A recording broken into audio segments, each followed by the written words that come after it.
যে এক পৃষ্ঠা দুই পৃষ্ঠা প্রথম পৃষ্ঠা এই খালি এডি পড়া চলে এডি পড়া এডি কি পড়া এডি তো 3 বছর ধরে পড়াইতেছি করে তে মাদ্রাসা দিয়া আমার কি সর্বনাশ হইল আমার 2000 টাকা করে এলে 1.5 বছরে আমার 70 টাকা গেছে একটা বিন্দু পরিমাণ আমার লাভ হইছে না লাভ এটা হইছে তোরে ওটার মধ্যে আটকে রাখতে একটা জায়গা কইয়া খালি সাদি করছে ব্যাংক করে লাগতে হচ্ছে আমার লাভটা কি হইল কখনো যে আমি চাকরি তোর বাপে বিদেশ গেলে তোরে লয়ে 10,000 টাকা তোমরা আরামে থাকলাম আর সাদি করলাম তা আমার তোর তো পড়া হইল না তোর ভবিষ্যৎ অন্ধকার হইল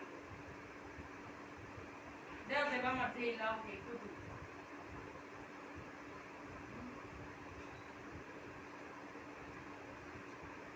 কি করাম